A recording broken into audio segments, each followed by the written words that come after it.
Hola, hoy les hablaré sobre la electricidad. Papá, no, por favor, tenemos que ahorrar energía.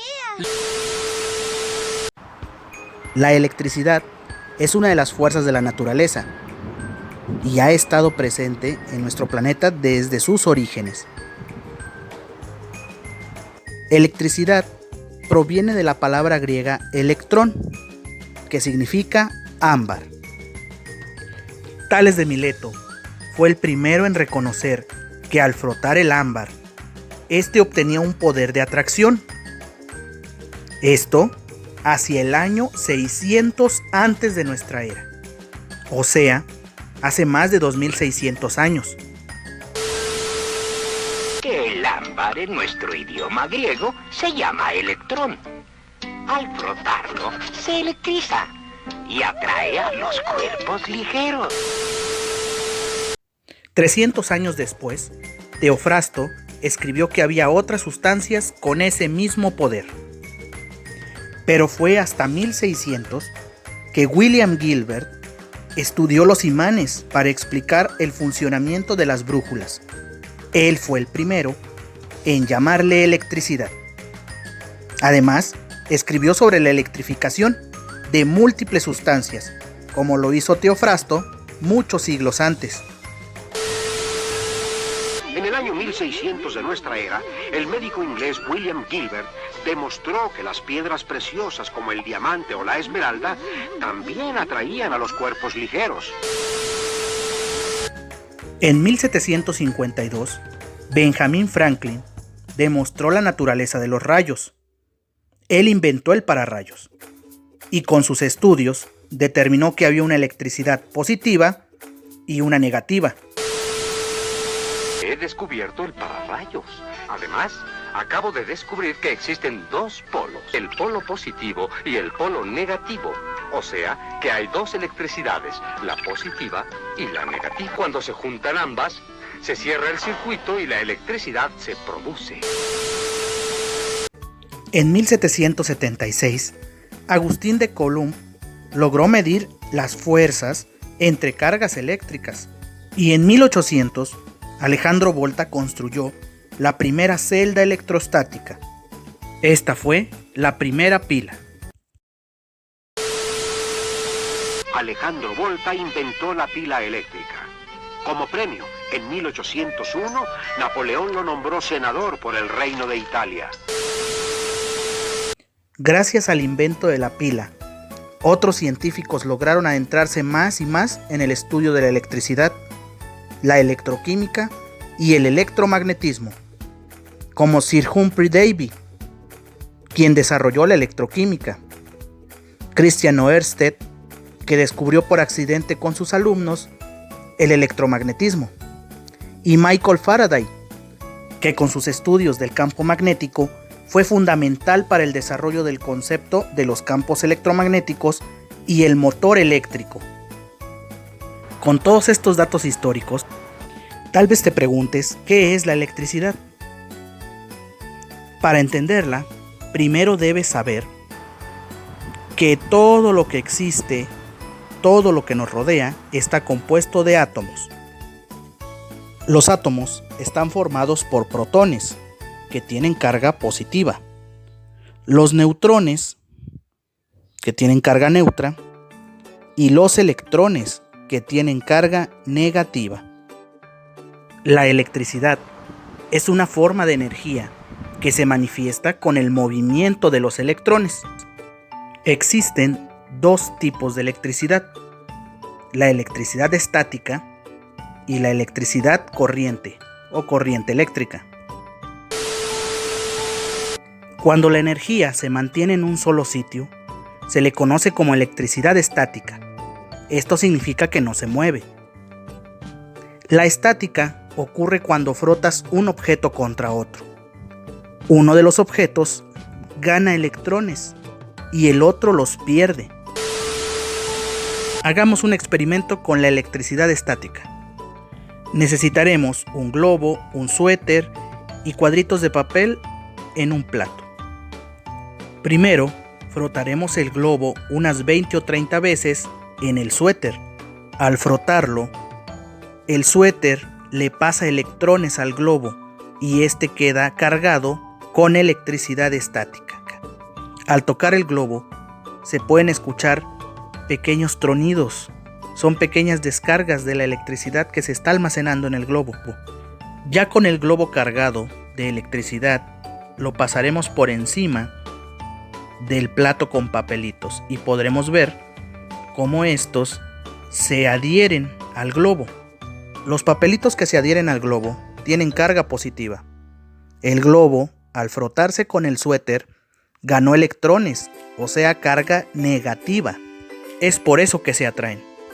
Recuerden, cargas opuestas se atraen y cargas iguales se rechazan.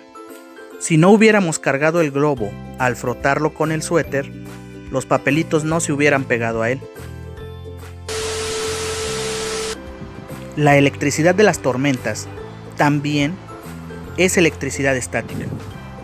Esta se genera cuando las nubes de lluvia se mueven en el cielo y el aire que las rodea las frota. Esto hace que acumulen una gran cantidad de electricidad. Ya hablamos de la electricidad estática. Ahora vayamos con la corriente eléctrica. Esta se produce cuando los electrones se mueven de un lugar a otro por medio de un material conductor. Los materiales conductores son aquellos que dejan pasar la electricidad libremente a través de ellos. Algunos materiales conductores son el oro, la plata, el cobre, el aluminio, el agua. Incluso el cuerpo humano es conductor de la electricidad.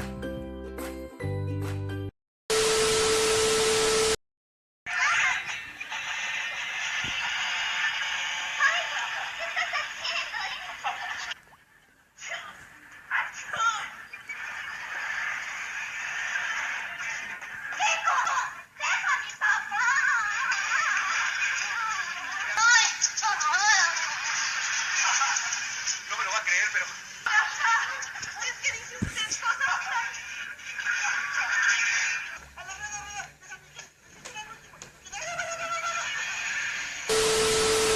A los materiales que no permiten el paso de la electricidad se les conoce como aislantes. Los más comunes son la madera, el hule, la cerámica, el vidrio, el corcho, entre muchos otros. Ojalá el joven del siguiente video hubiera traído unos guantes de hule.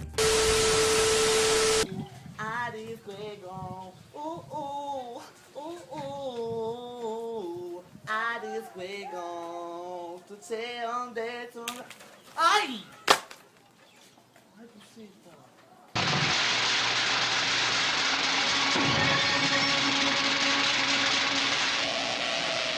Life! Life, do you hear me? Give my creation life!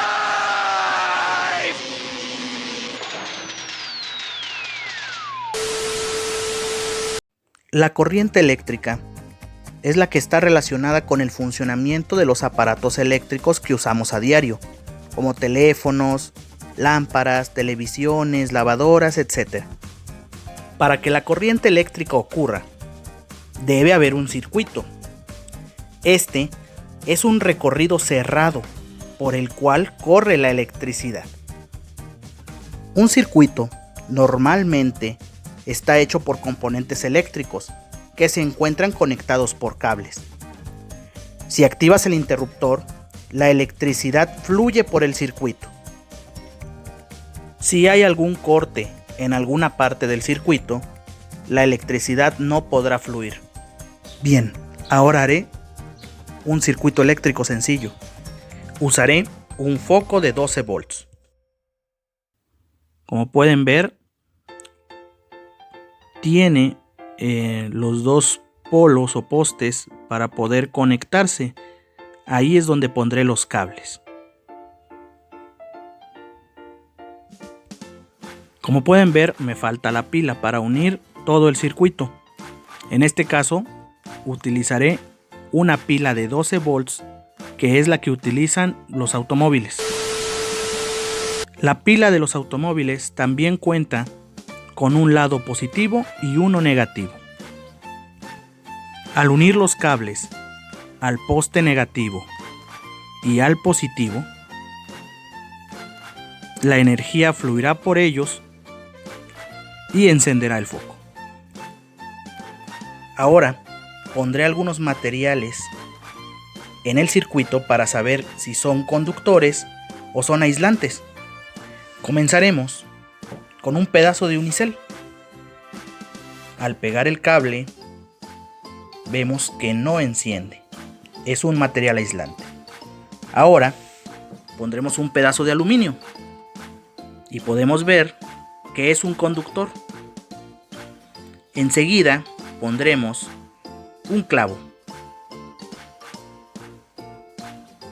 El clavo es un material conductor porque enciende al ser parte del circuito. Ahora utilizaremos una moneda. La moneda, al ser de metal, también es conductora de la electricidad. Ahora pondremos un anillo de plata. La plata también es conductora. Al ser parte del circuito, la electricidad fluye a través de ella. Ahora pondremos una llave. La llave está hecha de metal, el cual es conductor.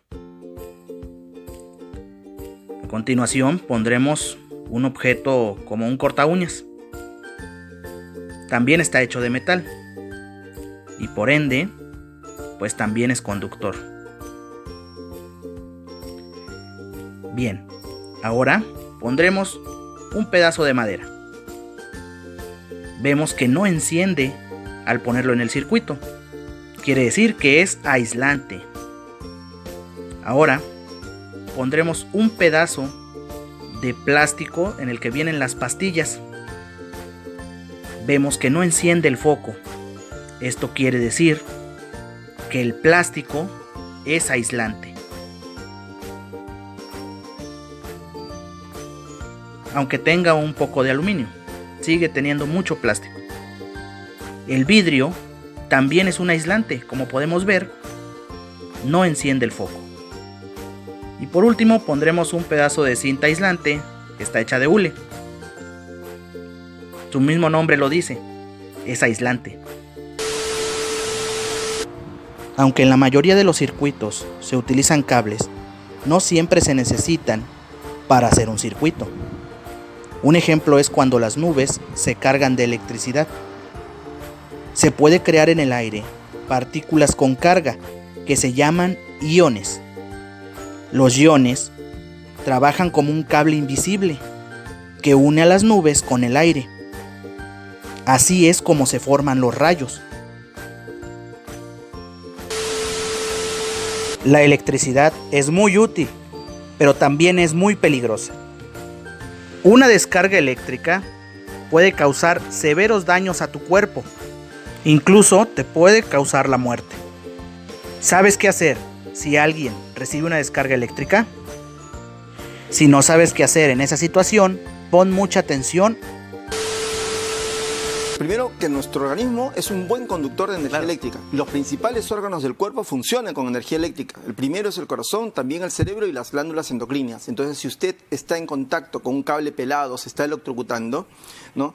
y está observando, a una persona que está en estas circunstancias, para ayudarlo, lo primero que hay que hacer es desconectar la fuente de energía eléctrica, es decir, bajar la llave general, apagar el aparato electrodoméstico, desenchufar si el origen, el cable que está pelado, de manera que cortar la fuente de energía es lo primero que hay que hacer en el caso que tengamos nosotros a una persona que se está electrocutando. Pero si no es posible eso, entonces tenemos que utilizar un elemento que no sea conductor de energía eléctrica para poder empujar a la persona que se está electrocutando. ¿La madera puede ser? La madera, por ejemplo, en la casa siempre tenemos una escoba o una silla de madera, por ejemplo, que podemos utilizarlo para empujar a la persona que está en contacto con la energía eléctrica. Hay que recordar que nuestro cuerpo y fundamentalmente los músculos en nuestro cuerpo trabajan con energía eléctrica.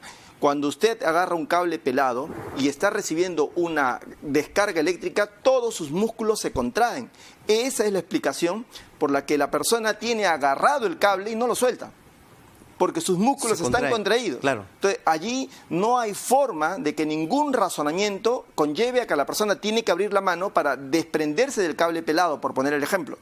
Entonces, ahí lo único que queda o es bajar la palanca o empujar a la persona.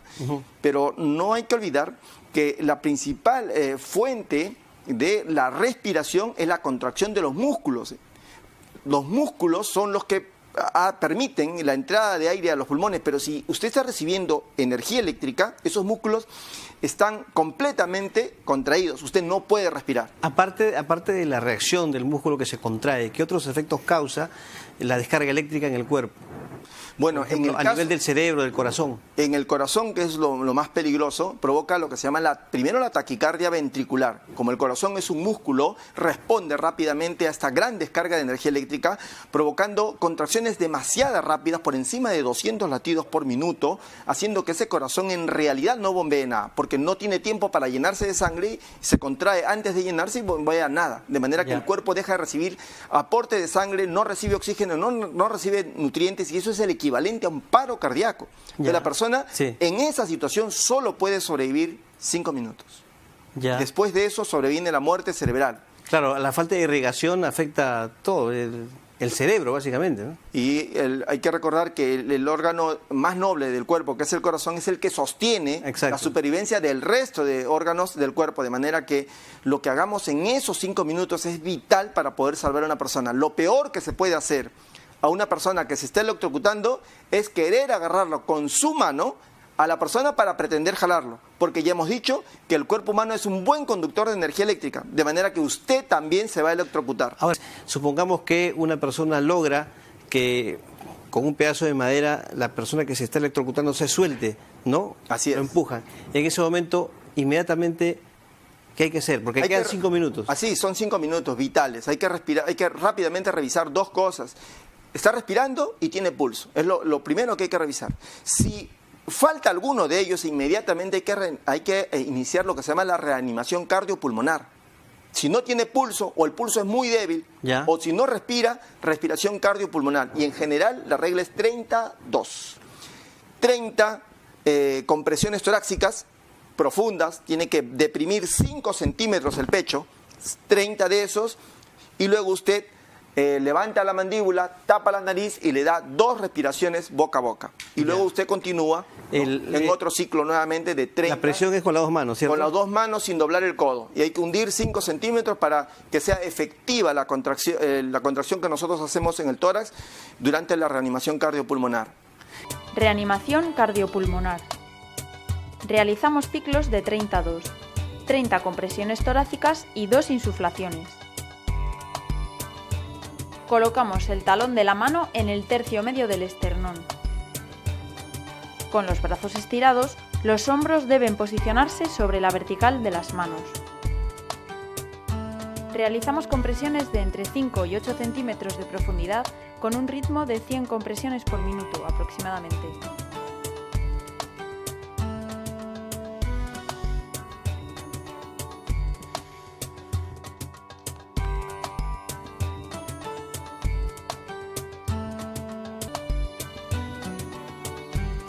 En el caso de que la víctima sea un niño, un lactante o un ahogado, realizaríamos 5 insuflaciones antes de comenzar con los ciclos 30-2.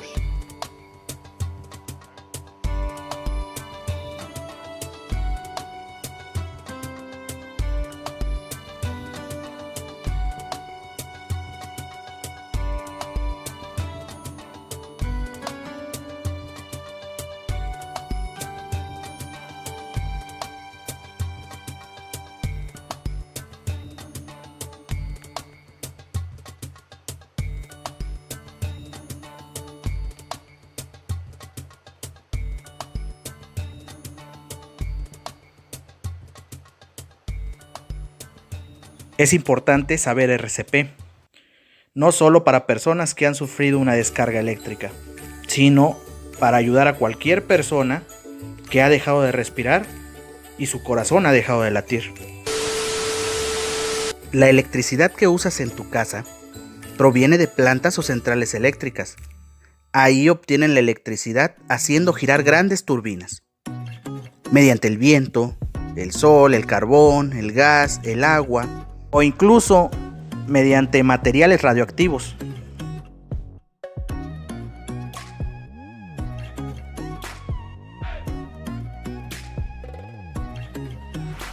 Hasta aquí llega el video de hoy. Espero les haya gustado. Adiós.